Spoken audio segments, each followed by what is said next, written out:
Pope Leo XIV addressed representatives of the Theological Faculty of Puglia and the Theological Institute of Calabria at the Vatican.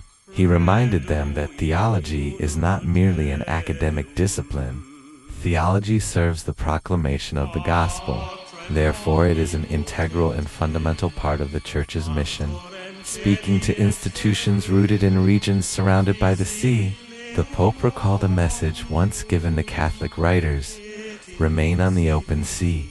Do not seek the shelter of safe harbors.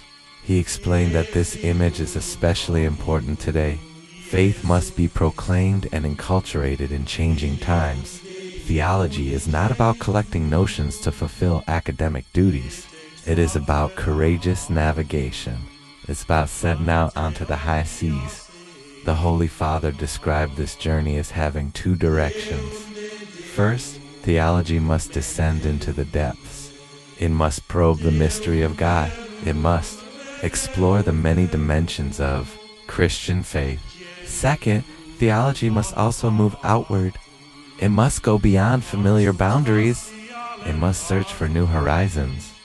It must find new forms and new languages to proclaim the gospel and the realities of history. The Pope emphasized an important point. Theology exists to serve evangelization. It is not reserved for specialists alone. Theological formation is a call addressed to everyone. Each believer is invited to deepen the mystery of faith and to carry forward the gospel with passion and perseverance. He praised the growing unity among institutions in Puglia and Calabria. Formerly separate paths are now converging. This, he said, is a genuine historical step. It promotes communion among dioceses. It overcomes old rivalries.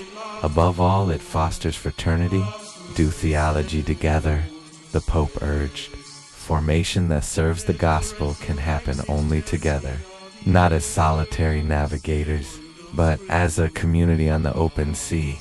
This requires leaving safe harbors. It requires crossing territorial and ecclesial boundaries. It calls for encounter, mutual listening, dialogue, and communion among churches. Resources, charisms, and competencies must be shared. When theology is pursued together, intellectual and pastoral horizons expand, perspectives deepen, faith becomes more incarnate in real contexts, styles and languages of evangelization are renewed. The Pope added that these institutions are like laboratories. They prepare future priests and pastoral workers. They teach a synodal style of living. Ministries and charisms must complement one another. Every form of closure must be overcome. The Church must be ready to welcome the questions and challenges of society. He acknowledged that, despite the region's rich history and religiosity, serious social problems remain. Unemployment and emigration demand renewed conscience and bold commitment. Theological formation, he said, generates critical and prophetic thought. It is a cultural investment for the future.